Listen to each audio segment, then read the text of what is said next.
आगीच्या ज्वाळावर जरी केलं तरी त्या खाली जात नाहीत वगैरे हे सगळं सांगितलं होतं ना मी तुम्हाला 76व्या श्लोकात. हा हो तुम्ही सांगेल का अर्थ अं, त्याचा सांगेल? सज्जन लोकांचा किंवा धैर्यवान लोकांचा कितीही तिरस्कार केला तरी त्यांचा धैर्य हा गुण खचून जात नाही किंवा नाहीसा करू शकत नाही. म्हणजे अग्नीचे तोंड जरी खाली केले तरी अग्नी हा उत्तर उत्तर वरच्या दिशेनेच प्रज्वलित होतो असं सांगितलेलं आहे. छान, बरोबर, ठीक आहे. मी काल तुम्हाला सांगितलं होतं की वामन पंडितांनी जे भर्तृहरिणी नीतिशतक लिहिलेलं आहे त्याच्यावर अनुवाद केलेला आहे वामन पंडितांनी, है ना. तर या तो श्लोक श्लोकाचा तुम्ही देत अनुवाद, होतात मॅडम. हा, तर तो श्लोक लिहून घ्या तुम्ही, त्यांनी अनुवाद केलेला मी सांगते तुम्हाला. आली जरी कष्टदशा अपार,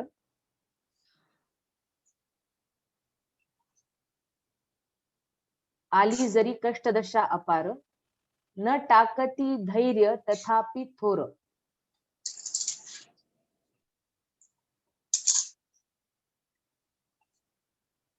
न टाकती धैर्य तथापि थोर, केला जरी पोत बळेची खाली.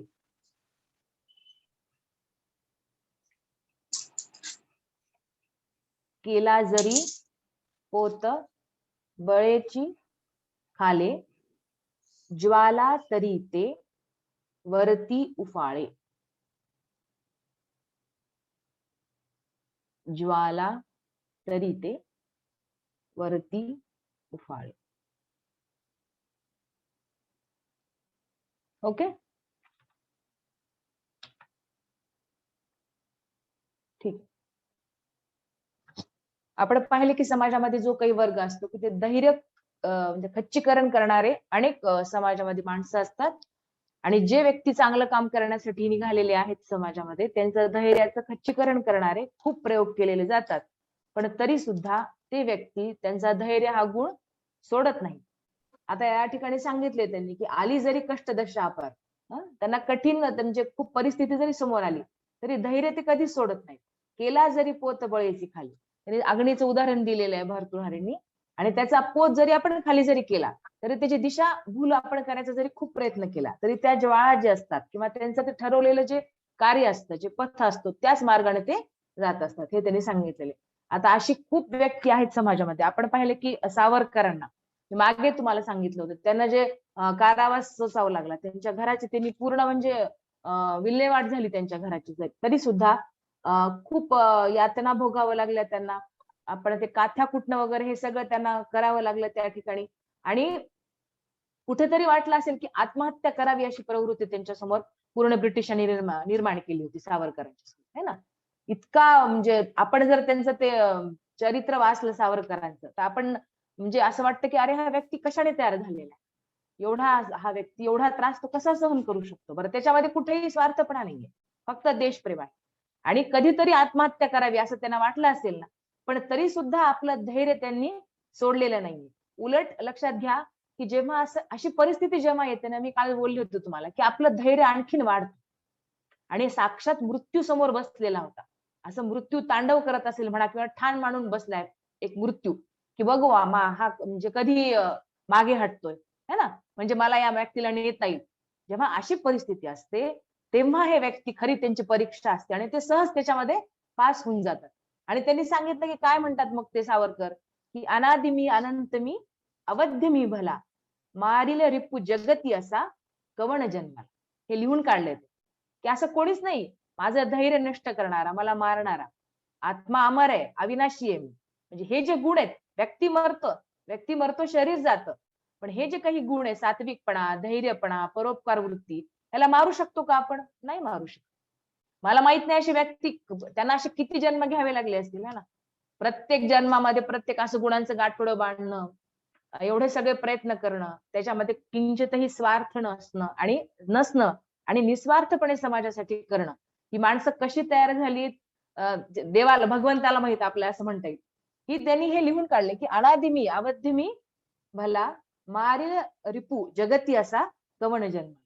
आणि त्यांनी सांगितलं शत्रू म्हणजे ब्रिटिश. बोला. हा, ते लिहून घेतात मॅडम ते अनादि मी अनंत मी, हा घ्या सावरकरांच्या ओळी. हा घ्या. अनादि मी, अनंत हा. मी, अवध्य मी भला. ह्या सगळ्या धैर्यवान अवध व्यक्ती का मॅडम? हा हा धैर्यवान व्यक्ती नाही अवध येत तर ते हा अवध्य मी भला. हा. अनादि मी, अवध्य मी,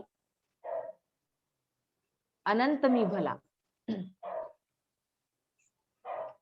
मारिल रिपू जगती असा, मारिल रिपू जगती असा, कवण जन्मला. सावरकरांना ती आहे. आता आपण शिवरायांचं पाहूया. शिवरायांनी काय केलं, औरंगजेबांच्या जेव्हा तावडीमध्ये ते होते तेव्हा समोर त्यांचा मृत्यू होता ना, त्या सुरतहून सुटका ज्यांनी केली की नाही तेव्हा पूर्ण मिठाईच्या त्या पेटाऱ्यामध्ये काय होतं, तेव्हा जर शिवरायांचं धैर्य त्यांनी खचलं असतं. या सगळी त्यांनी प्लॅनिंग करून ठेवलेली, पण त्यांचा जो धैर्य हा गुण आहे शिवरायांचा, त्यांनी तो अजिबात खचू दिला नाही. कारण त्यांना माहित होतं जर आपण आपलं धैर्य खचलो तर आपण इथं आपला मृत्यू आहे. आजच ते आपल्याला कैद करतील. आणि ते धैर्य न खचल्यामुळे मग काय होतं, मग आपली बुद्धी पण चांगली काम करते ना, आणि मग त्यांना युक्ती सुचली है ना, आणि मग त्यांनी तिथून काय केलं, पलायन केलं त्या पेटाऱ्यामध्ये. प्रत्येक व्यक्तीच्या आयुष्यात, त्या सज्जन व्यक्तीच्या आयुष्यात जे मी काय म्हणून सांगते, कोण व्यक्ती असं करू शकतो, जो व्यक्ती समाजासाठी निस्वार्थ काम करतोय त्यालाच धैर्य मिळतं. स्वार्थासाठी काम करणाऱ्याला आपण धैर्य होऊ शकत नाही. त्याच्यामध्ये किंचित जरी स्वार्थ असला तो धैर्यवान असू शकत नाही. ते आपल्या पर्सनल लाईफ मध्ये आपल्या आपल्या लेवलला असलेल्या संकट वेगळी, पण जेव्हा समाजासाठी एखाद्या व्यक्ती काही काम करतो ना, तेव्हा त्याचं धैर्य हे धैर्य म्हणून गणल्या जाऊ शकतं है ना. तर शिवाजी महाराजांनी तसंच झालेलं आहे. आता स्वराज्य माझा जन्मसिद्ध हक्क आहे असं मिळणार आहे. लोकमान्य टिळकांना सुद्धा बघा, त्यांना काळ्या पाण्याची शिक्षा झाली 6 वर्ष. तुरुंगामध्ये होते मंडालेच्या, तरी पण धीर नाही खचलेला. गीतारहस्य सारखा खूप सुंदर ग्रंथ त्या ठिकाणी त्यांनी लिहून काढला. काय त्या ठिकाणी जर धैर्य खचले असते तर काय, आणि परत आले, परत ते काय म्हणले, पुनश्च हरिओम. परत एकदा तुम्ही ज्या गोष्टीसाठी मला तुरुंगात टाकलं, परत मी बाहेर आलो आणि पुनश्च हरिओम म्हणून त्यांनी परत आपल्या स्वातंत्र्य लढ्याला सुरुवात केली.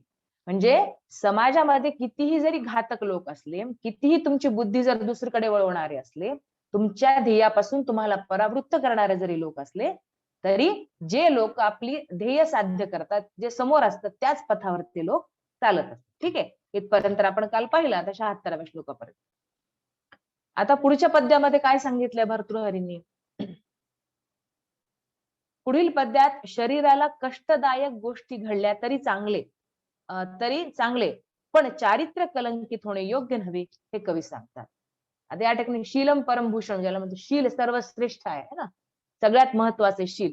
शील का महत्वाचे त्यांनी सांगितलं, की सगळ्या गोष्टी आपल्याला आयुष्यामध्ये मिळवता येते, पण एकदा माणसाचं चारित्र्य गेलं तर आपल्याला ते परत मिळवता येत नाही. तुम्ही किती जरी प्रयत्न केला, एकदा ते डागाळलं आपलं पूर्ण चारित्र्य, किती आलं का लक्षात. त्यामुळे सज्जन लोक म्हणा किंवा परोपकारी लोक म्हणा काय करतात, की आपलं चारित्र्य जपतात, आपल्याला शिलाला जपतात, पण आपण त्यांना भित्रे म्हणू काहीतरी आपण म्हणत असतो, पण ते जपतात, कारण त्यांना माहित असतं ती जी गोष्ट जर त्यांच्या आयुष्यामध्ये निघून गेली तर परत ती मिळवणं सहजासहजी शक्य नाही. एका सुभाषितकाराने या ठिकाणी सांगितले, की शीलेन हि त्रयो लोकः शक्या जेतुं न संशया, नाही किंचित साध्यम वै लोके शीलवताम.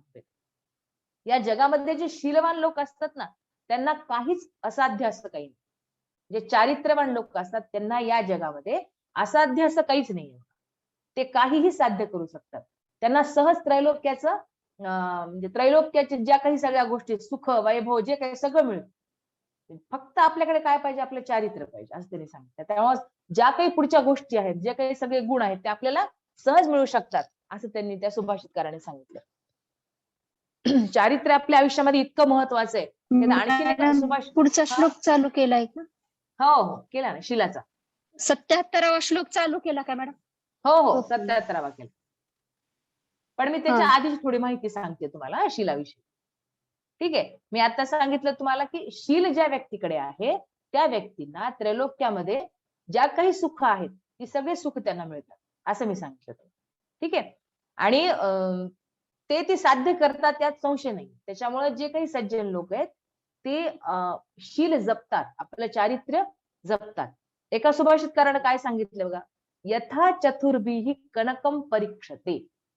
ज्याप्रमाणे आपण सोन्याची परीक्षा कशी करतो, यथा चतुर्भिः 4 प्रकारे, कनकम म्हणजे सोनं, सोन्याची परीक्षा आपण कसं करतो, 4 प्रकारे करतो. कशी कशी? निर्घर्षण, छेदन, तापन, ताडन. ठीक आहे, सोनं आहे त्याची आपण परीक्षा करतो. आपण 4 प्रकारे त्याला करतो. निर्घर्षण म्हणजे आपण त्याला घर्षण करतो, छेदन म्हणजे त्याला छेद करतो त्याच्यामध्ये, तापण म्हणजे त्याला तापवतो, ताडन म्हणजे त्याला ठोकतो. एवढे 4 प्रकारे करतो. तेव्हा कुठे हे सोनं आहे म्हणून डिक्टेट केलं जातं. हो ना, हे सोनं आहे, प्युअर सोनं आहे असं म्हणून त्याला जातं. पण जेव्हा माणसाला आपण हे करतो ना, माणूस कसा योग्य आहे हे कसं पाहिलं जातं? एखाद्या माणसाची परीक्षा घ्यायची.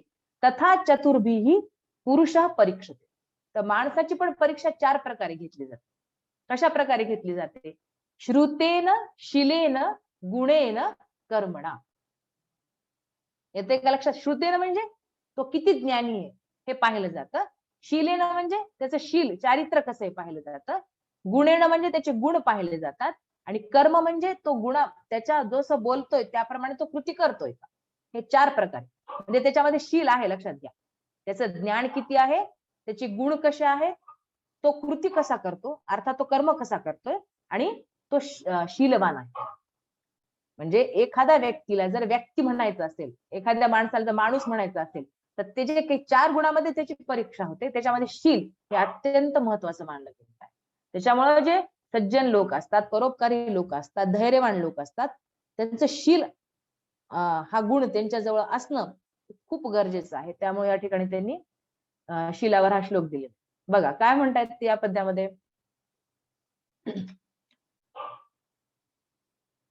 अयम कायः गुरुशिखरिणः शृंगोत्तुंगात वापि विषमे पतित्वा कठिन दृशदंत दंतर्विदलितः वरम हस्तः तीक्ष्णदशने फणिपतिमुखे न्यस्तः वरम वन्यै पात वरम तदपि शीलविलयः कृतः न वरम.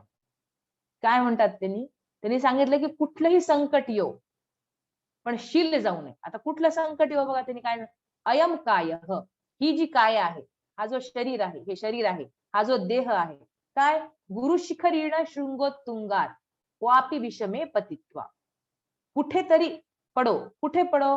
गुरुशिखरीण म्हणजे उंच अशा मोठ्या शिखरावरून कुठेतरी पडो असं त्यांनी सांगितलं. आणि पडून काय हो, कठीण दृश्यत अंत विदिर्लितः वरम. दृश्यद म्हणजे खडक, खडकावर पडो. हा जो देह आहे उंच अशा मोठ्या शिखरावरून कुठेतरी खडकावर पडो.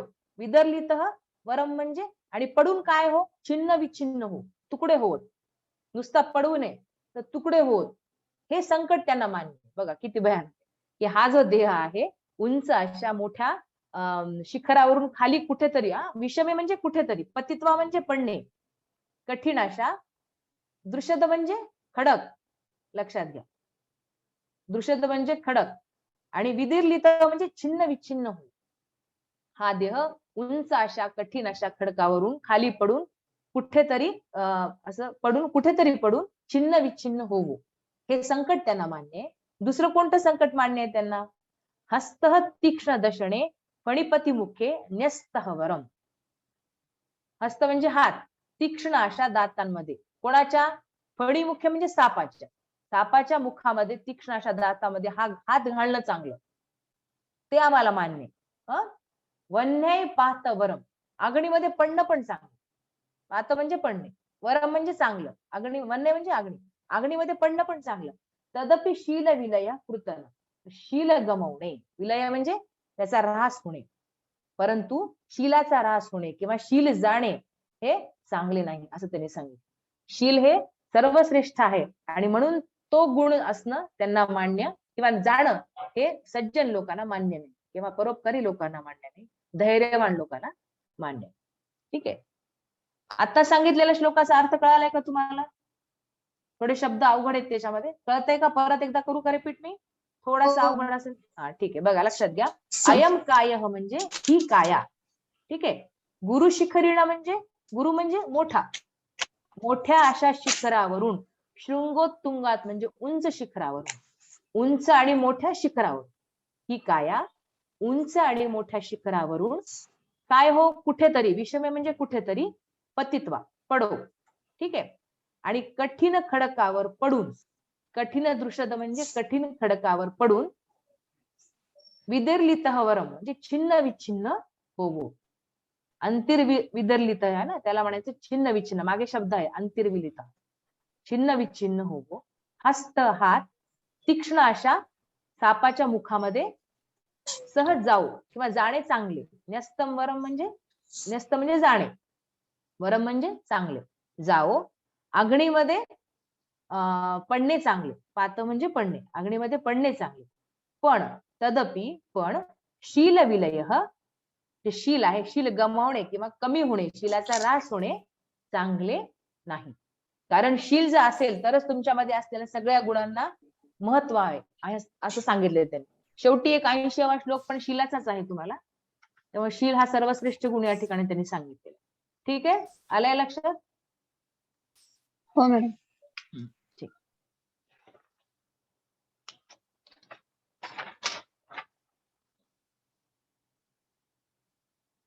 ठीक आहे, याच्या पुढचा घेऊया आता आपण. काय सांगितले त्यांनी पुढच्या पद्यामध्ये?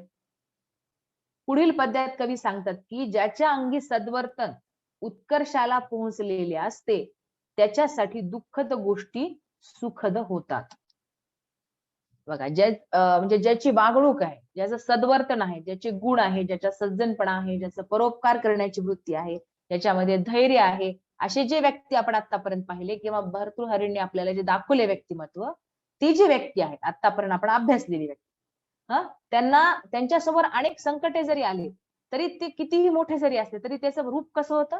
सूक्ष्म होतं, असं त्यांनी सांगितलं. किती मोठं दुःख येऊ पण त्याचं लगेच सुखामध्ये रूपांतर होतं. कारण त्याच्यामध्ये त्या लोकांमध्ये त्या संकटाकडे पाहण्याची दृष्टी ही वेगळी असते सामान्य माणसांपेक्षा. लक्षात, समोरची परिस्थिती हाताळण्याची त्यांची जी कला असते, त्यांचं जे धैर्य असतं, धैर्य हा गुण असतो त्यांच्यामधला, ते काय करतं, ते समोर असणारं जे संकट आहे ते अतिशय कमी करून टाकतं. म्हणजे किती मोठं असतं. आपण आधी याच्यामध्ये पाहिलं की न्यायावर चालणारे जे लोक आहेत, कोणी निंदा करो किंवा स्तुती करो, आधी सांगितलं त्यांना निंदेची म्हणजे चिंता नाहीये, कोणी स्तुती करेल चिंता नाहीये, पैसा त्यांच्याकडे असो नसो हे इथपर्यंत ठीक आहे. पण ते असं म्हणतात की मरण येऊ किंवा जाऊ, जर मरणाची पण तमा त्यांना नाहीये तर बाकीच्या गोष्टी संपल्याच ना. मग ह्या अशी जी लोक असतात, आपण काल पाहिलं ना तो श्लोक, अशी जी लोक असतात तर तेव्हा जेव्हा त्यांच्यासमोर एखादं संकट येतं, त्यांच्यासमोर एखादं दुःख येतं, तेव्हा त्याचं स्वरूप जे असतं, दुःख तेवढंच असतं, लक्षात तेवढंच मोठं असतं, पण त्यांच्या दृष्टीने ते दुःख अतिशय छोटं होऊन जातं किंवा सुखामध्ये त्याचं रूपांतर होतं, असं त्यांना म्हणायचं. ठीक आहे, काय सांगितलं या श्लोकामध्ये त्यांनी? यस्य अंगे अखिल लोकवल्लभतम शीलम समुन्मिलती तस्य वह्नी जलायते तत्क्षणात जलनिधीः कुल्यायते मृगपतिः सद्यः कुरंगायते व्यालः माल्य गुणायते विषरसः पीयूष वर्षायते. यस्य पुंसः, पुंस म्हणजे व्यक्ती किंवा नर, ज्या व्यक्तीचे, काय सांगितले त्यांनी, ज्या पुरुषाच्या अंगे सर्व लोकांना अत्यंत प्रिय वाटणारे सद्वर्तन, अखिल लोक सर्व लोकांना, वल्लभतम शील म्हणजे प्रिय वाटणारे, सद्वर्तन म्हणजे शील, प्रिय वाटणारे जे आहे, सन्मिलित म्हणजे समुन्मिलित म्हणजे उत्कर्षाला पोहोचलेले, ज्या पुरुषाच्या अंगी सर्व लोकांना प्रिय वाटणारे सद्वर्तन आहे. एखादा व्यक्ती आहे त्याच्या अंगी सद्वर्तन आहे, जो लोकांना प्रिय वाटणारं वर्तन करतो, तो व्यक्ती, त्याची जी वागणूक आहे ती कुठे पोहोचलेली आहे? समुन्मिलती म्हणजे उत्कर्षाला पोहोचलेली आहे. त्याचं वागणं, त्याचा परोपकार, दुसऱ्यांना समजून घेणं, समाजात काम करणं, हे सगळं त्याचं काय पूर्ण वरच्या शिखरावर गेलेलं पूर्ण. तर तसा जो व्यक्ती असतो त्याच्यासाठी समोर येणारी संकटाचे स्वरूप बघा कसं असतं. त्याच्यासाठी वन्ही जलायत, अग्नी कसा असतो? पाण्यासारखा होतो, शीतल. समोर आग जरी असली तरी तो पाण्यासारखं स्वरूप त्याला वाटतं बरं का, ऍक्च्युली समोर आगच असते, लक्षात. ते मोठं संकट आहे पण तो त्याला आगीसारखा तो कधीच म्हणजे वाटणार नाही. तो कसा होतो? तो शीतल होतो पाण्यासारखा. वन्ही जला येते, त्याचं स्वरूप बदलतं, त्या दुःखाचं, त्या संकटाचं स्वरूप बदलतं. अग्नी हा पाण्यासारखा होतो, शीतल होतो, वन्ही जला येते तत्क्षणात जलनिधी ही कुल्या येते. एकाच क्षणात काय होतो? महासागर जो आहे, जलनिधी म्हणजे महासागर, काय होतो? एका डबक्याप्रमाणे होतो, एका कालव्याप्रमाणे, छोटासा कालवा होतो, खूप मोठा महासागर. जसं आपण आता पाहिलं की देशप्रेम एवढं होतं सावरकरांना की त्यांनी ती उडी जी मारली आहे ना त्या बेटावरून, काय आता एवढा महासागर पार करून आपल्या मातृभूमीपर्यंत येणं, मारली असती का एखाद्या व्यक्ती? त्यांचं ते आपल्या असं म्हणू की ते त्यांच्याच याच्यामध्ये असतात, म्हणजे त्यांच्या डोक्यामध्ये सतत तोच विचार असतो की मला अजून काय करता येईल माझ्या मातृभूमीसाठी. त्याला जे बेहोशी ज्याला म्हणतो ना आपण, तो सतत विचार असणं, आपलं स्वत्व सुद्धा ते विसरून जातात. एवढा मोठा महासमुद्र फक्त मातृभूमीचं दर्शन घेण्यासाठी ज्यांनी पार केलं, तर त्याचंच उदाहरण आहे. काय सांगता येईल की एवढा मोठा समुद्र आहे, तर क्षणामध्ये काय झालंय ते की कालव्यासारखा होतो. परत जलनिधी, मृगपती सद्य कुरंगायत. मृगपती म्हणजे सिंह जो आहे ना, मृगपती ज्याला म्हणतो आपण, सद्य कुरंगायते. कुरंगा म्हणजे हरिण. जर मोठा सिंह असेल तर तो कशाप्रमाणे होतो त्यांनी सांगितलं, हरणाप्रमाणे. त्याचं स्वरूप बदल. मेरू पर्वत लहान दगडाप्रमाणे होतो. मेरुः स्वल्पशीलायते. मेरू पर्वत आहे खूप मोठा, पण त्याचं प्रचंड असं रूप आहे त्या संकटाचं, पण तो भासतो कसा, अतिशय छोट्या दगडाप्रमाणे. ठीक आहे. आणि विषारी साप फुलांच्या माळेसारखा होतो. व्यालह माल्य गुणायते विषरसह पियुष वर्षायते. व्यालह माल्य गुणायते म्हणजे काय त्या ठिकाणी, की विषारी साप फुलांच्या माळेप्रमाणे भासतो. व्यालह म्हणजे साप. साप जरी त्यांच्या गळ्यामध्ये असला तरी त्यांना काय होतो, तो म्हणजे ते संकट ऍक्च्युली साप नसतो, ते जर मोठं संकट तुमच्या इथपर्यंत झाली, आपण त्याला म्हणू की इथपर्यंत त्रास झाला, आपण म्हणतो की इथपर्यंत नखापर्यंत, असं म्हणतो ना, खूप त्रास झाला इथपर्यंत, माझ्या ह्याच्यापर्यंत आलं, खूप त्रास झाला, नाकापर्यंत पाणी आलं. हा राईट, नाकापर्यंत पाणी येणे, इथपर्यंत मला सहन होत नाही ज्याला म्हणतो ना. मग इथं जरी संकट आलं, खूप संकट आपल्या जीवाच्या भारी जरी आलं, तरी त्या ठिकाणी ते जे संकट आहे ते कशाप्रमाणे भासतं त्यांना, जे आहे नागाप्रमाणे, ते कशाप्रमाणे भासतं, तो फुलाच्या माळेप्रमाणे भासतं. आणि तो नाग विष ओकायच्या ऐवजी काय करतो, सुगंधी अमृत म्हणजे अमृताची वृष्टी करतो, असं त्यांनी सांगितलं. असे उदाहरण त्यांनी दिलेले. येणारं संकट जे आहे ते स्वरूप बदलतं.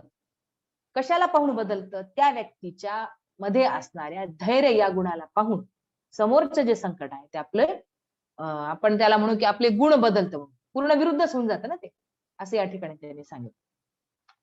आलं लक्षात?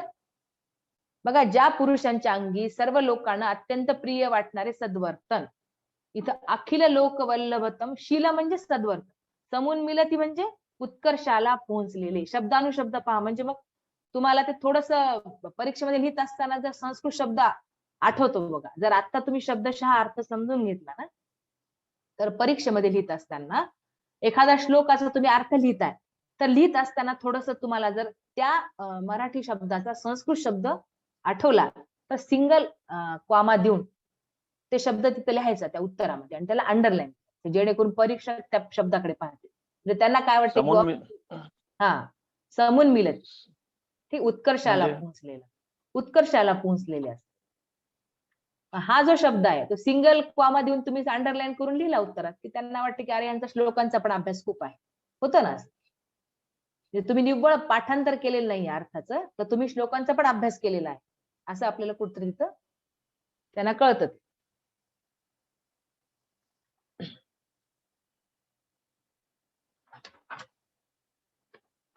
यानंतर आहे 79. आपल्या 2 श्लोकानंतर आपली धैर्य पद्धती या ठिकाणी संपते.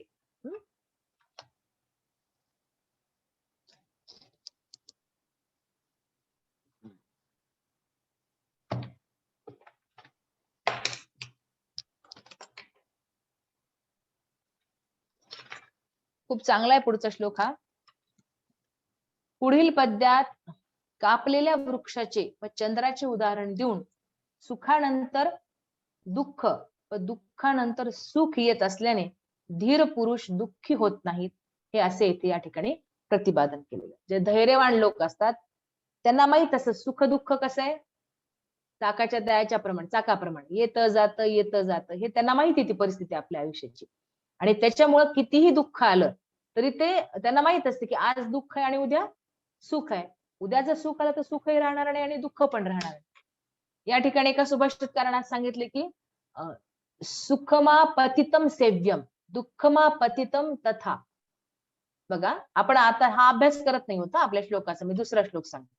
एका सुभाषितकाराने सुख आणि दुःख ही आपल्या आयुष्यामध्ये कशी येतात ते सांगितलेले आहे. सुखमा पतितम सेव्यम दुःखमा पतितम तथा चक्रवत परिवर्तनते दुःखानीच सुखानीच. काय सांगितले?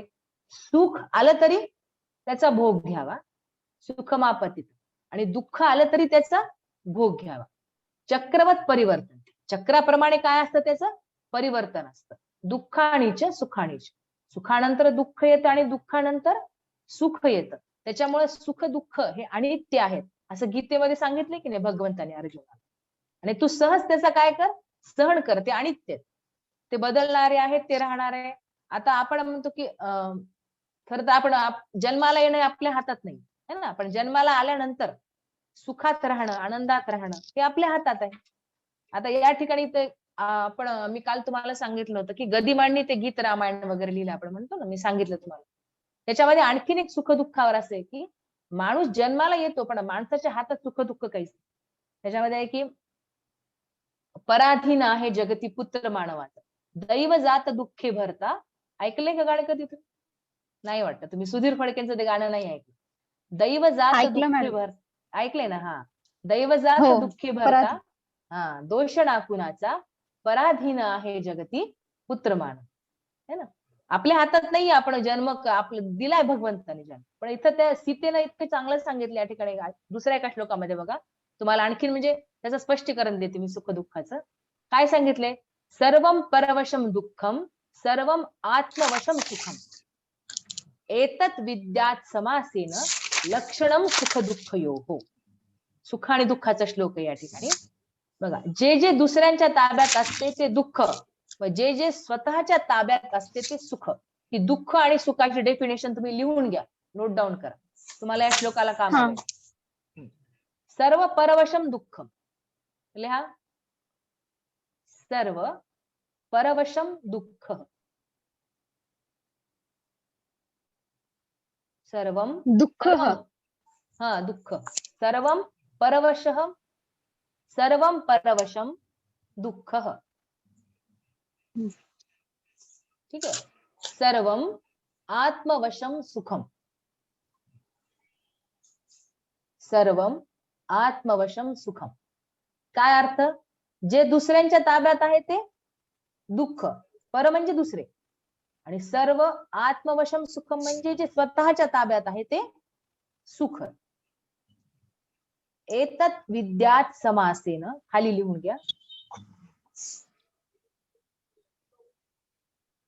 एतत् विद्यात समासेन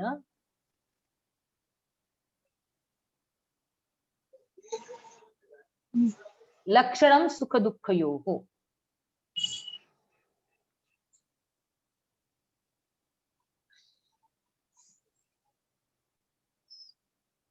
मग काय सांगितलं इथं सुभाषितकाराने की जे जे आपल्या ताब्यात, दुसऱ्यांच्या ताब्यात, म्हणून आपण म्हणतो बघा की इतरांकडून अपेक्षा करणं चुकीची. अपेक्षा केली की पदरामध्ये काय पडतं माणसाला? दुःखच येतं. म्हणून जे जे दुसऱ्यांच्या ताब्यात आहे ते त्याला दुःख म्हणायचं. मग आपल्याला जर सुखी राहायचं असेल तर आपण काय विचार करायचा? आपण आपल्या स्वतःचाच विचार करायचा ना. स्वतःच्या ताब्यात आहे, कुठं सुख मानायचं आणि कुठं दुःख मानायचं हे आपल्या हातात आहे. मग त्यांनी सांगितलं की हे सुख दुःखाचं काय आहे, थोडक्यात लक्षण आहे. मी सांगितलं तुम्हाला जन्माला येणं आपल्या हातात नाही, कारण जन्माला आलं की जन्म कसा आहे, जीवन कसं आहे, दुःखमय आहे, कष्टमय आहे. पण मग आपल्या हातात काय आहे? त्यांनी एका सुभाषितकाराने सांगितलंय, मनुष्य जन्माला आला आहोत तर दुःख आहेच आहे, सुख तर येणारे दुःख येणारे चालत राहणारे, पण मग आपल्या हातात काय आहे? तर आपल्या हातात आहे की भक्ती करणं आणि योग्य धर्माचरण करणं. त्यांनी सांगितलं ह्या दोन गोष्टी करायच्या म्हणजे आपल्याला सुख भेटेल.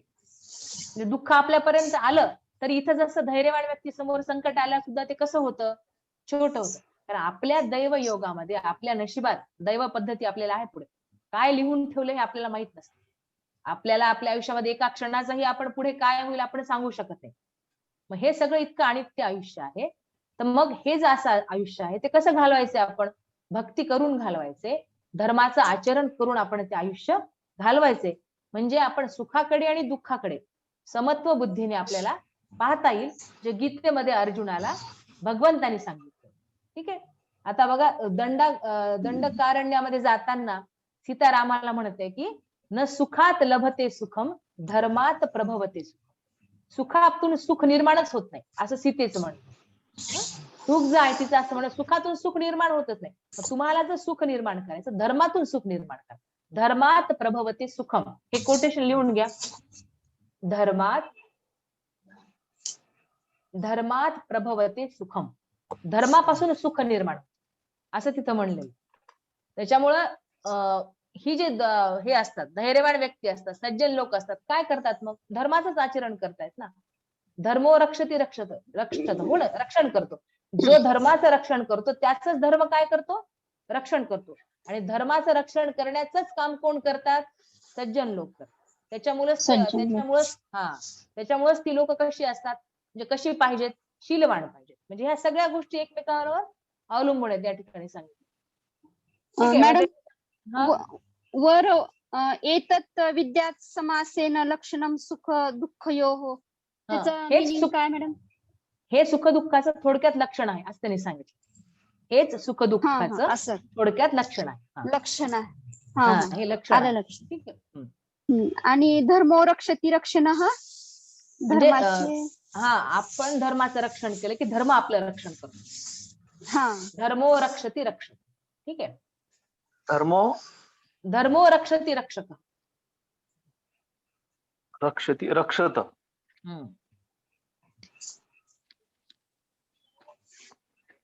याला शॉर्ट मध्ये सांगता का मॅडम एक्सप्लेन कर.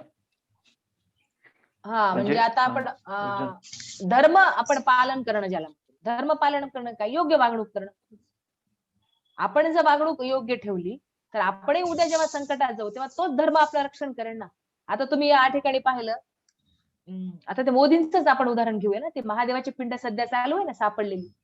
काय केले त्यांनी हिंदू धर्माचं रक्षणच केलंय.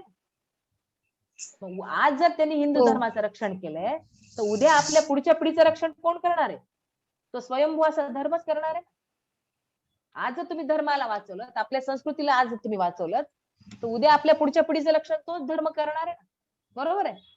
आपण धर्माला जागवलं आपण धर्माला टिकवलं आपण आपली संस्कृती टिकवली तरच तो आपल्या पुढच्या पिढीला न्याय देऊ शकेल ना उद्या. असं त्याचा अर्थ होतो.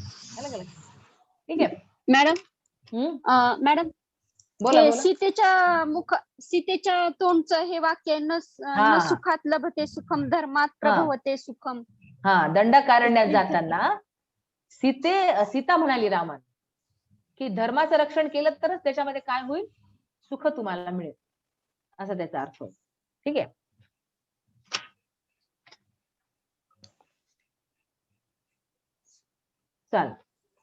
चला आता आपण आपल्या सुखाकडे म्हणतोय आपण आपल्या श्लोकाकडे वळूया आता. तर तुम्हाला सुख आणि दुःख याचं कळालं.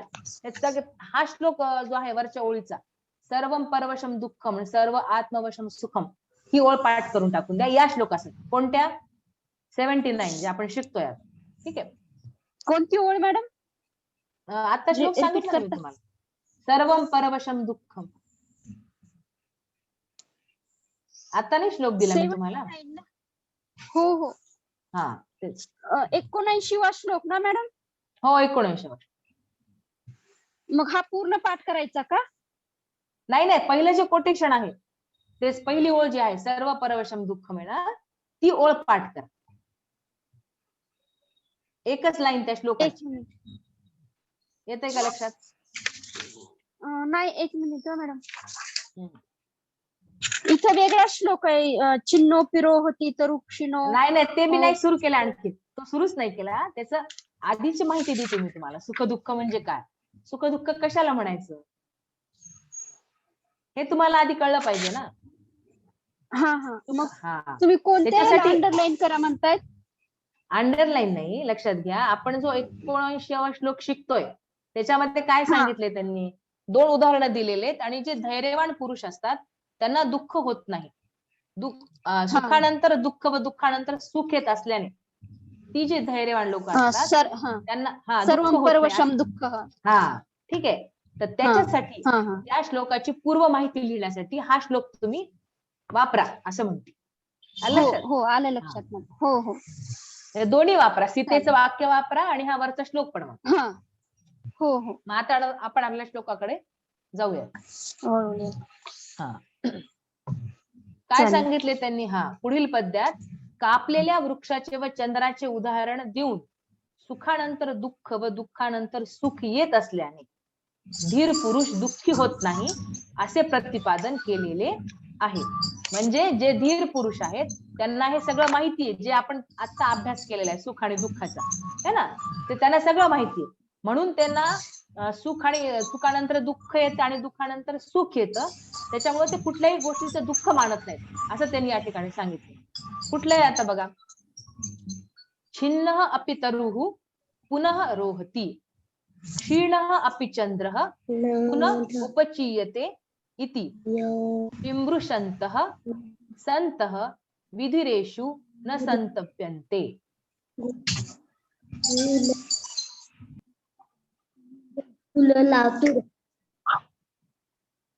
अर्जुने तुमचं ते बंद करा, आवाज साऊंड बंद करा. लक्ष द्या आता. छिन्नः अपि तरुः पुनः रोहति, क्षीणः अपि चंद्रः पुनः उपचीयते इति विमृशन्तः सन्तः विधिरेषु न संतप्यन्ते. छिन्नः अपि तरुः, तरुः म्हणजे झाड, वृक्ष तोडला असतानाही. छिन्नः अपि तरुः, तोडला असतानाही. पुनः रोहति म्हणजे पुन्हा वाढतो. दुःख करतो का तो? नाही दुःख करत. त्याला माहिती आज जरी माझं छेदन केले तरी मला उद्या निसर्ग उभा करेल, परत मोठं करेल. वृक्ष तोडला असतानाही पुन्हा वाढतो. दोन उदाहरणं दिलेत भरतृहरी की दुःखानंतर सुख कसं येतं आणि सुखानंतर दुःख कसं येतं. तर वृक्ष तोडला असतानाही पुन्हा वाढतो. छिन्न अपि तरु पुनः रोहति, क्षीणः अपि चंद्रः पुनः उपचीयते. उपचीयते म्हणजे वृद्धिंगत होणे, वाढणे. क्षीण झालाय चंद्र, ते 16 कला असतात ना चंद्राच्या, त्या कला जेव्हा पूर्ण म्हणजे पूर्ण कलेमध्ये येतो तेव्हा तर काय होतं, त्याला आपण पौर्णिमा म्हणतो, हो ना. पूर्ण चंद्र जेव्हा त्याचं स्वरूप येतं ते पौर्णिमेमध्ये असतं, मग तेव्हा तो खूप खुश असतो, त्याच्या कला आणि पूर्ण वाढलेला असतो. पण जसजसं त्याच्या कला कमी होत असतात, तो अमावस्येकडे जातो, तेव्हा तो दुःखी होतो का? नाही होत. तर चंद्र कृश झाला असतानाही वृद्धिंगत होतो. चंद्र अपि पुन्हा उपचीयते, वृद्धिंगत होतो. असा विचार करून इति विमृशन्तः, असा विचार करून संत काय करतात? विधिरेषु न संतप्यन्ति. संत म्हणजे सज्जन लोक. विधिरेषु म्हणजे दुःखामध्ये दुःखी होत नाही, संकटामध्ये ते कधीही दुःखी होत नाहीत, कारण त्यांना माहित असतं की संकटे आले तरी, आज संकट असलं तरी किंवा आज दुःख असलं तरी उद्या सुख आहे. मराठी विषयामध्ये रमण रणदिवे म्हणून एक लेखक कवी आहेत, त्यांनी खूप छान कविता लिहिली आयुष्यावर. सुख दुःख त्यांची अशी, रमण रणदिवे म्हणून एक कवी आहेत मराठीमध्ये, त्यांची एक 2 लाईन कविता, एक कविता आहे खूप मोठी आहे ती आणि खूप चांगली आहे, पण त्यातल्या 2 लाईन मला आठवतात की सुख दुःखाची ऊन सावली येते जाते राग नको. सुख दुःखाची ऊन सावली येते जाते राग नको, आयुष्यास लीलया भिडावे, आयुष्याचा त्या संकटास लीलया भिडावे. सुख दुःखाची ऊन सावली येते जाते राग नको, संकटास लीलया भिडावे, आयुष्याचा त्याग नको. बहुमोल जीवन म्हणून त्याच्या बहुतेक त्या कवितेचं काहीतरी नाव. इतकं सुंदर जीवन पुन्हा संकटासी लया, लीलया संकटास लीलया भिडावे, आयुष्याचा त्याग नको. आयुष्याचा त्याग नको, त्याग नको. सुख दुःख आहेत म्हणून आयुष्याचा त्याग करायचा का? आपण खूप समाजामध्ये उदाहरणं पाहतो बघा, मोठमोठे डॉक्टर असतात, तज्ञ असतात, आपण कितीतरी पाहिले मध्यंतरी, पण काय त्यांना ते म्हणजे काय विकृती की आत्महत्या करून घेतात, काय त्यांची अडचण असते. इतकी अडचण असतात का की जेणेकरून आपण आयुष्याचा त्याग करावा? नाही. हे बहुमोल जीवन आहे, हे आयुष्य परत परत मिळतं का आपल्याला? हे आज सुख आहे उद्या दुःख आहे, हे आपल्याला त्या दोन्हीकडे पण समत्व बुद्धीने किंवा समान नजरेने दृष्टीने आपल्याला बघता आलं पाहिजे, तर आपण ते आयुष्य जगण्यात अर्थ आहे. मला वाटतं कवितेचं नाव काय? बहुमोल जीवन काहीतरी 6वीला कविता आहे, रमण रणदिवे. अच्छा. ते कविता अवश्य मिळेल तर वाचा. सुख आणि दुःख कसं असतं किंवा आयुष्य कसं असावं, जीवन, अतिशय सुंदर कविता आहे. तर त्यांनी सांगितलंय त्या सुख दुःखाची. हे सगळं ज्ञान कुणाला असतं? धैर्यवान व्यक्तीला. वृक्ष तुटला तरी तो वाढणार आहे, चंद्राच्या कला कमी झाल्या तरी ती अमावस्या असली तरी पौर्णिमा असणारच आहे. या कवितेतच त्यांनी आणखीन एक उदाहरण असं दिलंय की गुलाब आहे, इतका फुलांचा राजा आपण म्हणतो, इतका सुवासिक असतो, पण त्याच्या खाली एवढे मोठे काटे असतात. मग मला भगवंताने काट्यासोबत दिलं असं म्हणून तो रडत बसतो का? नाही, तो छान फुलतो, त्याची वेळ आली की फुलतो. त्याला माहित नसतं फुलल्यानंतर भगवंताकडे जायचे का कोणाच्या केसांमध्ये जायचं, हे काहीच माहित नसतं ना त्याला. परत जमीन आहे, सूर्य खूप तापतो, त्या तापणाऱ्या त्या उष्णतेमुळे जमिनीला पूर्ण भेगा पडतात, म्हणून जमीन रागावते का सूर्यावर? तिला माहिती माझं आज जरी माझ्या जमिनीला भेगा पडल्या तरी माझ्या म्हणजे दाह कमी करणारा वर्षा ऋतू परत येणारच आहे, हो ना. तसंच आणि आणि तसंच आणखी एक फार जसं उत्तम हा बोला. आणखी एक उत्तम उदाहरण कुत्र्याचं आहे हा बोला, की सांगा. कुत्र्याने जन्म दिल्यानंतर त्याची जी हम्म. पिल्लं आहेत, ही पिल्लं कधी त्याच्या आईजवळ राहत नाही, कोणी उचलून घेऊन जातो, हो, परंतु ते कधी दुःखी होत नाही. प्राणी दुःखी होत. सुद्धा ते म्हणजे त्याची व्याल्यानंतर त्याची जी पुढची वंशावळी त्याच्याजवळ राहत नाही, त्यांचे राहत. मालक विकून टाकतात वगैरे, म्हणजे तरी सुद्धा ते दुःखी होत नाहीत. दुःखी होत नाही, बरोबर. मला वाटतं फक्त माणूसच असा करतो की शेवटपर्यंत आपण त्याला सांभाळतो आणि दुःख पदरात घेऊन जातो. ठीक आहे, आपण इतकं सांभाळतो की मला वाटतं की आपल्या संस्कृतीमध्ये जे काही 4 टप्पे दिलेत, आपण असं म्हणतो की ब्रह्मचर्य, गृहस्थाश्रम, वानप्रस्थाश्रम आणि संन्यासाश्रम, असे 4 टप्प्यामध्ये माणसाचं आयुष्य असतं. पण सुना नातू आले तरी आपण आपल्या काही याच्यामधून रिटायर व्हायचं कोणी नाव घेत नाही, आणि शेवटपर्यंत ते मुलाबाळांना अंधारात गोंधारात बसतो आणि दुःखामध्ये आपण आपल्या जीवनाचा अंत करतो. ते असं नाही व्हायला पाहिजे. मनुष्यानं ऍक्च्युली स्वतःला व्यवस्थित ओळखलेलंच नाहीये की तो कोण आहे. कोण आहे, बरोबर. म्हणजे सृष्टीच्या समोर तो एक जीवच आहे, परंतु त्याला जीव. असं वेगळं मग जर बाकीचे प्राणी वृक्ष यांचं वागणं, यांच्या भावना, यांचे विचार सगळे सेम आहे, फक्त मनुष्याचे वेगळे, म्हणजे जो मनुष्य. स्वतः विचारवंत असून सुद्धा त्याची वेगळी आहे. हो, पाहिलं तर त्याचं ऍक्च्युली अस्तित्व शून्य आहे. खरं तर काहीच नाही. अस्तित्व शून्य आहे, काहीच नाही. जसं ब्रह्मांडासमोर सांगितलंय की पृथ्वी आहे आणि पृथ्वी समोर जशी मोहरी आहे ना, तितकं सुद्धा माणसाचं अस्तित्व नाहीये, तरी एवढा अहंकार आणि एवढ्या चुकीच्या दिशेने आपलं चालू असतं. ही कविता आवर्जून बघा तुम्ही, 6वी वर्गाला आहे आणि खूप चांगला आहे. त्याच्यामध्ये सुख आणि दुःख आलं म्हणून तुम्हाला मी सांगते. ही लाईन पूर्ण रिपीट करा एकदा. कुठली? ही आता जी सांगितली तुम्ही, आपलं ती कवितेची. सुख दुःखाची येते ऊन जाते सावली, येते जाते राग नको.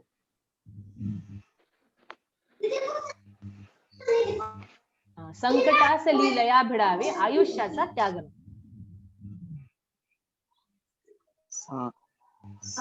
आणि कसं सेकंड लाईन. आवाज बंद करा, कोणाचा चालू येतो.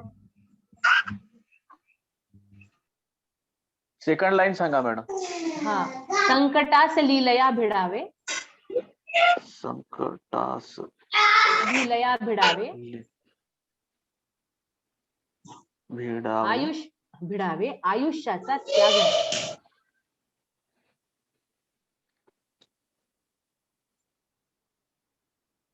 ठीक आहे. त्याच्या पुढची पण लाईन तिसरी आहे. बहुमोल जीवन वेड्या, कुणास फिरून मिळते का. मला आता आठवली. बहुमोल ऐसे जीवन वेड्या, कुणास फिरून मिळते का. मनासारखे सारे काही जीवनाते अगदी, अशी कविता आहे. ठीक आहे, मनासारखे सारे काही जीवनाते अगदी. त्याच्यामुळे येणाऱ्या सुखदुःख जे आहे त्याच्याकडे समान वृत्तीने पाहणे आणि आपलं आयुष्य चालू ठेवणे, एवढंच आपल्या हातात. ठीक आहे, आवाज बंद करून घ्या प्लीज बाकीच्यांचे. यांचं नाव काय मॅडम कवीचं? रमण रणदिवे. एक मिनिट, माईक. अर्जुने सर तुमचा विकास, अर्जुने सर तुमचा प्लीज म्यूट करा. कोराटे सर त्यांना म्यूट करून टाका.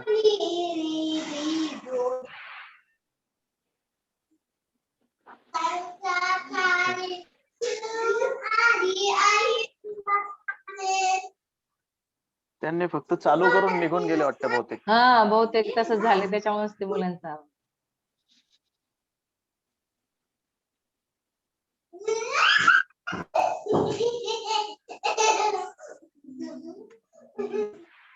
ठीक आहे, कळाली का ओळखी? हो सर. हो मॅडम. चालतंय. बापरे, बोलताच येणार नाही, आवाज बंद करायला लागेल बालाजी सर. 15 मिनिटं आहेत.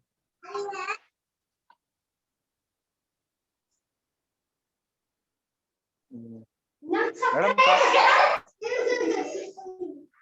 काल तुम्ही ते भर्तृहरींच ते एक पुस्तक सांगितलं होतं. हो हो हो, मी विसरले आज, म्हणजे विसरले नाहीये, ऍक्च्युली ते पुस्तक पाहू लागले, मला भेटलं नाही. माझ्याकडेच आहे ते. हा हा. मी भेटलं तर तुम्हाला त्याचं नाव नक्की सांग. उद्या माझा पिरियड असो नसो, एखाद्या वेळेस मी तुम्हाला पाठवते वाटल्यास पर्सनली नाव. ठीक आहे, किंवा बालाजी सरांना पाठवते, तुम्हाला ते पाठवते. मी आज पाहिलं बरंच रॅक मध्ये, पण ते मला दिसत नाही, कुठेतरी गेले की. लेखक कोण आहे मॅडम त्याचे? नाही, त्यांचा वामन पंडितांनी अनुवाद केलेला आहे, जे आपण नीतिशतक शिकत आहोत ना, हा त्याचा हा. अनुवाद केलेला आहे वामन पंडितांनी. श्रेष्ठ व्याकरणकार आहेत ते. अच्छा अच्छा अच्छा. वामन पंडित. आणि प्रत्येक जेवढे श्लोक आपण शिकतोय ना, या 5 पद्धती जे हा. शिकणार आहोत, 3 तर आपल्या होत आल्या, तर त्या सगळ्या श्लोकांचं त्यांनी म्हणजे आपण त्याला प्राकृत भाषेमध्ये, जे आता सांगितले ते प्राकृत भाषा होती तुम्हाला, जो श्लोक सांगितला त्या भाषेमध्ये त्यांनी अनुवाद केला, आणि एकदम जशाचं तसं, हे खूप छान. ठीक आहे, आवाज बंद झालाय वाटतं. चला, पुढचा श्लोक घेऊयात का आपण? 80 नंबर, शेवटचा, म्हणजे इथं आपली धैर्य पद्धती संपते.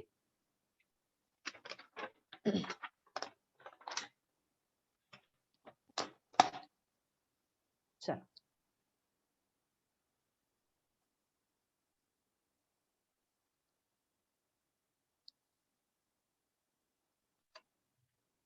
पुढील पद्यात कवीने सुजनता इत्यादी सर्व भूषणांपेक्षाही शील हे सर्वोत्तम भूषण असल्याचे सांगितलेले. परत एकदा आलं, शील हे सर्वश्रेष्ठ भूषण आहे असं भर्तृहरींनी सांगितलं या श्लोकामध्ये.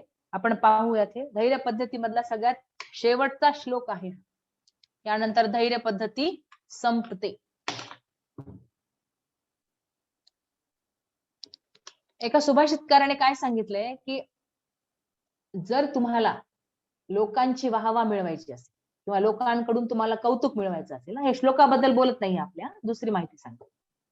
जर एखाद्या व्यक्तीला समाजाकडून वाहवा मिळवायची आहे, द्रव्य लाभ मिळवायचा आहे, आणि मरणानंतर स्वर्ग प्राप्ती मिळवायची आहे, पण या 3 गोष्टी महत्वाच्या आयुष्य जगत असताना. एक तर आपण आपलं आयुष्य जगत असताना लोकांकडून चांगले म्हणजे चांगलं बोलणं आपल्याकडून ऐकणं, आपण हयात असताना, है ना. गेल्यावर तर कुणी म्हणतं अरे हा चांगला होता, पण जिवंत असेपर्यंत आपल्याबद्दल म्हणजे आपल्यासाठी लोकांकडून काही चांगले 4 शब्द ऐकायला मिळणं, हे जर पाहिजे असेल, आणि आयुष्य जगत असताना जर द्रव्य लाभ तुम्हाला व्हायचा असेल, पाहिजे असेल, आणि मरणानंतर स्वर्गाची जर प्राप्ती तुम्हाला पाहिजे असेल, या 3 गोष्टी जर तुम्हाला माणसाला हव्या असतील, तर त्याची इच्छा जो बाळगतो या 3 गोष्टींची, तर त्याला एकच अट आहे, की तो व्यक्ती शीलवान असेल, है ना. त्याचं चारित्र्य चांगलं पाहिजे, तरच त्या 3 गोष्टी त्या व्यक्तीला मिळू शकतात समाज, नाही अन्यथा मिळणार नाही.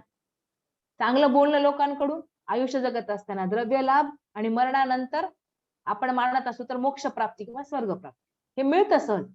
पण जेव्हा आपण आपलं आयुष्य चालू असतं, तेव्हा आपल्याला एक गुण आपल्यासोबत सतत त्याची जोपासना करावा लागतो.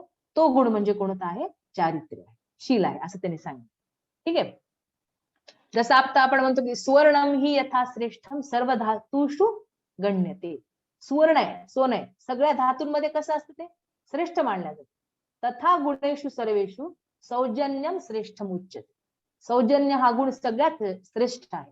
त्याच्यामध्ये धैर्यवानाला आपण तिथं सौजन्याच्या जागी आपण धैर्य शब्द पण टाकू शकतो, किंवा मराठीमध्ये लिहायचा अर्थ तर लिहू शकतो, की सगळ्या गुणांमध्ये, सगळ्या धातूंमध्ये जसा सुवर्ण श्रेष्ठ आहे, तसं सगळ्या गुणांमध्ये शील श्रेष्ठ मानलं जातं. त्याची जोपासना आयुष्यामध्ये केली तर त्या व्यक्तीला काहीही कमी पडणार नाही, यात संशय. सगळं त्याला मिळतं, आपण सुरुवातीलाच पाहिलं. या ठिकाणी त्यांनी अनेक गुण दिलेले आहेत, तर ते सगळे गुण असून सुद्धा शेवटी जर शील नसेल, तर या वरच्या सगळ्या गुणांना काही अर्थ नाही. पण हे सगळं असल्यावर सुद्धा जर शील असेल, तरच त्या गुणांना अर्थ आहे, असं या ठिकाणी त्यांनी सांगितलेलं. काय म्हणतायत ते? ऐश्वर्यस्य सुजनता, शौर्यस्य वाक्संयमः, ज्ञानस्य उपशमः, शमस्य विनयः, वित्तस्य पात्रे व्ययः, तपसः अक्रोधः, प्रभवितुः क्षमा, धर्मस्य निर्व्याजता च विभूषणं भवति, परंतु सर्व कारणम इदम शीलम सर्वेषाम अपि परम भूषणम भवति. हे सर्व असताना सुद्धा या सर्व गोष्टींचे कारण असणारे चारित्र्य हे सर्वाचेच मोठे भूषण आहे, असं त्यांनी सांगितलं. काय काय सांगितलंय? ऐश्वर्याचे सौजन्य, ऐश्वर्यस्य विभूषण, ऐश्वर्यस्य विभूषणम सुजनता.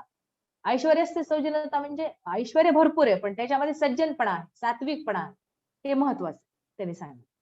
ठीक आहे. शौर्यस्य वाक्संयम, जे शौर्यवान लोक असतात, पराक्रम करणारी लोक असतात, ती फारशी अशी वायफळ बडबड नाही करत. वाक्संयम म्हणजे त्यांच्या बोलण्यावर त्यांचं प्रभुत्व असतं किंवा संयम असतो, असं सांगितलं.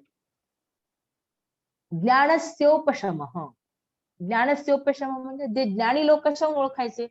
जे इंद्रिय निग्रह करतात. ज्ञान मिळाले म्हणजे कोणतं ज्ञान मिळाले? जोपर्यंत त्या व्यक्तीला इंद्रियाचा निग्रह करता येत नाही तोपर्यंत त्याला ज्ञानी नाही म्हणायचं ना. समजा जर मी एक व्यक्ती माझ्याकडे येतोय आणि सांगितलं की मला तंबाखूची खूप सवय आहे, मला ती सवय सोडायची, आणि मी त्यांना हातावर तंबाखू घेऊन चोळतच सांगते की नाही तुम्ही तंबाखू सोडला पाहिजे बरं का, असं म्हणून मी चोळतच मीच तंबाखू खाते, होईल का हो त्याचं तंबाखू? त्याचं म्हणजे एखादी व्यसन सुटेल का? नाही सुटणार. आपण ती गोष्ट ऐकलेली आहे. एक व्यक्ती येतो विचारायला असं असं म्हणजे अडचण घेऊन येतो, तेच आपण असं धरू की मला एक व्यसन आहे आणि ते सोडायचंय, तर काय करायला लागेल मला? तर तो काय म्हणतो सांगणारा साधू व्यक्ती की तू 8 दिवसानंतर. मग त्या 8 दिवसामध्ये तो व्यक्ती काय करतो? तर स्वतः ती आधी सवय सोडतो है ना, आणि मग त्याला तो गुळाचं उदाहरण आहे मॅडम ते. हा कशाचं? गुळ गुळ गुळ गुळ हा, खायची सवय असते लहान गुळ पण आहे. मुलाला. हा असं काहीतरी आहे. संतांकडे जातात, मग ते म्हणतात की तू 8 जसं- दिवसांनी ये. मग ते कारण ते स्वतःच गोड खात असतात असं. हा ते काहीतरी गोड आहे किंवा कोणतं व्यसन आहे म्हणा, काही म्हणा, आपण कधी उपदेश करू संतांचं नाव शकतो आठवत नाही जोपर्यंत आता. नाही, म्हणजे असं भरपूर गोष्टी आहेत तशा. म्हणजे मला काय सांगायचंय, आपण दुसऱ्यांना उपदेश कधी करू शकतो? जोपर्यंत आपण आपली इंद्रिय आपण आपल्यामध्ये नसतील, आपण त्याचं शमन जोपर्यंत करू शकत नाही तोपर्यंत आपल्या ज्ञानी किंवा उपदेश करण्याचा काही अधिकार नाही, असं या ठिकाणी त्यांनी सांगितलं. म्हणजे बोले तैसा चाले त्याची वंदावी पावले म्हटलं. पाऊले, बरोबर आहे. आपण संतांच्या वेळेस जसं सांगितलंय तसंच. एक मिनिट.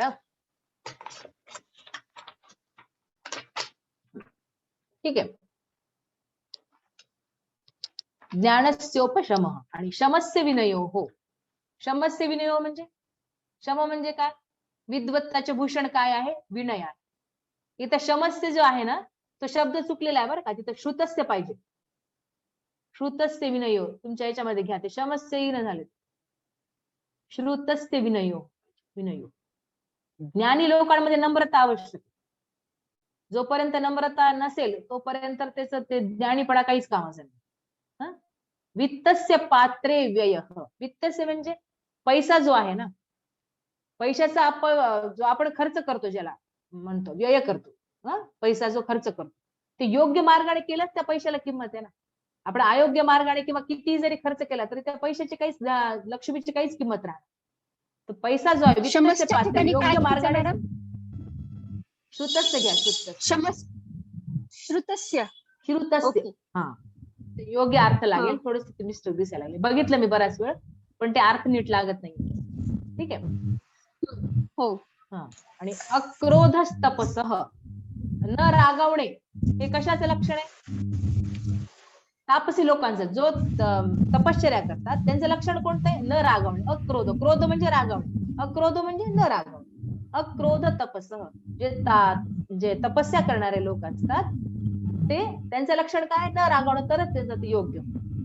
क्षमा प्रभवितुर, जे थोर लोक असतात, जी मोठे लोक असतात, त्यांनी क्षमा केलं तरच त्यांचा थोरपणा कामाचा आहे. जर आपल्याला क्षमाच करता येत नसेल तर त्यांचा ते थोरपणा काहीच कामाचा नाही. धर्मस्य निर्व्याजता, मग ते धर्माचं पालन कसं करायचंय? तर कपट न करता करायचं. होतं का समाजामध्ये आता सध्या धर्माचं पालन कपट न करता? नाही होत है ना. प्रत्येक बाबरी मस्जिदच्या ठिकाणी महादेवाची पिंड सापडते. किती म्हणजे किती कपट आहे ते. म्हणजे हिंदू धर्माला पूर्ण निस्तनाबूत करण्याचे जे आहेत ते. म्हणजे सत्य लक्षात घ्या, विश्वास बसतो की नाही, सत्याला तुम्ही कितीही जरी दाबून ठेवलं, किती युगानुयुगे जाऊ द्यात, सत्य विश्वाच्या समोर तितक्याच ताकदीने उभं राहणार, है ना. म्हणजे धर्माचं पालन करतो, त्याच्यामध्ये काय आलं पाहिजे, निष्कपट करता आलं पाहिजे धर्माचं पालन. तुम्हाला तुमचा धर्म मोठा करायचा करा ना, दुसऱ्याच्या धर्माला हानी कशाला पोहोचत, हे अयोग्य आहे. ठीक आहे. हे तर समजा परक उदाहरण आहे. आता माझ्या इथलं उदाहरण असं आहे की एका हिंदुत्ववादी नेत्यानं फक्त स्वतःचं नाव करण्यासाठी एक प्राचीन हनुमान मंदिर क्रेननी तोडलं आणि त्या ठिकाणी नवीन मंदिर फक्त एवढ्यासाठी की स्वतःचं नाव बनवण्यासाठी बनवतोय. म्हणजे मला तर असं वाटतं की आपण, मी तुम्हाला बरेचदा कालपासून वगैरे राजकीय उदाहरणं देते, पण आपल्याच माणसांमध्ये खोट आहे ना. आपल्याचा इतिहास काय सांगतो की इतिहास कशासाठी वाचायचा असतो माहिती का, की झालेल्या चुका परत होऊ नयेत म्हणून इतिहास वाचायचा. आणि इतिहासाचा अभ्यास करून बघा, आपल्याच माणसांनी आपल्याच माणसाचा घात केला. तेच झालं. त्याच्यामुळे जेव्हा आपण धर्माचं पालन करतोय तेव्हा ते निष्कपट होणं अत्यंत गरजेचं आहे, तरच धर्म टिकेल. सर्वेषाम अपि सर्व कारणम इदम. सर्व कारणम इदम म्हणजे ह्या सर्व गोष्टींचं कारण असणार या सगळे गुण आहेत. ऐश्वर्य आहे, विभूषण सुजनता आहे, वाक्संयम आहे, ज्याला आपण म्हणू ज्ञानी आहे, किंवा क्रोध न करणं आहे, निष्कपट राहणं आहे. ह्या सगळे जे गुण आहेत, या सगळ्या ज्या गोष्टी आहेत, हे कारण असलेले चारित्र्य हे सर्वांचेच मोठे भूषण. त्या सगळ्यांचं कोणतंच भूषण आहे, एक शील चारित्र्य. ते जर असेल ह्या सगळ्या गोष्टी त्याच्या छायेखाली राहतील. आपण असं जर जो व्यक्ती शालीन असेल तरी आपोआप सगळे गुण त्याच्यामध्ये येतात, पण हे सगळे गुण असूच शकत नाही शील अशी. म्हणून शील हे काय, की सगळ्याचं भूषण आहे, असं शेवटी या धैर्य पद्धतीच्या शेवटी भर्तृहरींनी सांगितले. येते लक्षात. शीलासाठी हे गुण तुम्ही श्लोक मराठीमधून पाठ करा, संस्कृत मधून पाठ करण्याची गरज नाही. फक्त ऐश्वर्यस्य विभूषणम सुजनता, शौर्यस्य वाक्संयम एक लाईन जरी केली आणि बाकी 3 ओळींचं स्पष्टीकरण द्या. कारण शीलाचे धैर्य पद्धतीमध्ये 2 श्लोक आहेत, त्याच्यामुळे तुम्ही हे पाठ करा. हा श्लोक जास्त चांगला, एकच लाईन करायची आणि होऊन जातं. रोज ते श्लोक वाचले ना होऊन जातात, काही अडचण. जरी तुम्हाला पाठांतर होत नाही, ओरल थोडी ना तुमची होणार आहे परीक्षा, लेखनच करायचे, लिखाणाची प्रॅक्टिस करायची, कोटेशन होऊन जात. ठीक आहे. कुणाला अडचण असेल तर विचारा, मला वाटतं वेळ पण आहे, 2-3 मिनिटं आहे. इथं धैर्य पद्धती संपते. उद्या किंवा पुढच्या सोमवारी आपण पुढची, मला वाटतं दैव पद्धती आहे, त्या दैव पद्धतीचा आपण अभ्यास करूया. तुम्हाला जर नोट्स दिल्या आहेत सरांनी, ते पीडीएफ पाठवले ना, त्याच्या मागे सारांश आहे धैर्य पद्धतीचा, है ना. हा, तो सारांश पाठ करून ठेवा. मला काय म्हणायचंय, आता ह्याच्यातले अभ्यास करताना जर शब्द जर अडखळले, म्हणजे संस्कृत आहेत ना, मिनिंग मराठी मध्ये पाहिजे असेल तर व्हॉट्सअप करून विचारू शकतो का, किंवा फोन करून विचारा की, कधी विचार, काय विचार. उच्चार करायला अवघड जात असेल तर नाही, उच्चार करायला अवघड नाही जाणार, पण काही काही शब्द आता संस्कृत अर्थ जर येत नसतील तर चालतं, असं म्हणायला काही हरकत नाही. करा, बोला तुम्ही, म्हणजे शिकवताना कधी कधी पूर्ण लिहून येत नाही, म्हणजे ते श्लोकाचा अर्थ लिहिण्यामध्ये आणि मग मिनिंग लिहिण्यामध्ये कधी कधी विसरून जात. हो, बरोबर आहे. चालते, काही हरकत नाही मॅडम. तुम्हाला अडचण असेल तेव्हा, कुणालाही अडचण असेल तर विचारा. चालेल. आता आपल्याला समजतं, पण नंतर अभ्यासाला बसते की थोडीशी अडचण येते, होतं. चालते. नंतर दैव पद्धती सुरू करू, सारांशाचा अभ्यास करून घ्या सगळ्या 3ही पद्धतीचा. ठीक आहे. हो मॅडम, आता तुम्ही सुरुवातीला शिकवलत ना, भर्तृहरीचं चरित्र सांगितलं ना.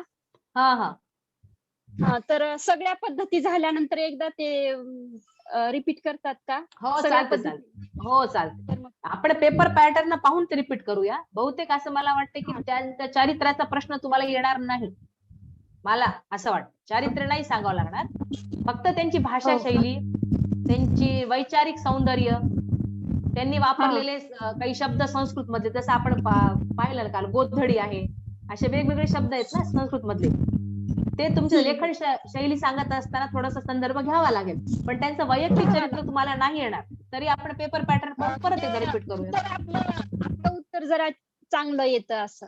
नाही नाही चालते ना. म्हणजे लक्षात घ्या, चरित्राचा जर प्रश्न असेल तर मी परत घेते. थोडस ते चरित्राचं केलेलं आहे माझा. हो हो चालते. म्हणजे मतमतांतरे भरपूर आहे. जर वेळ मिळाला तर तेवढं घ्या. ठीक आहे ओके मॅडम. हो ओके चला आता चला थांबूयात का इथे. हो हो मॅडम. थँक्यू. हो मॅडम.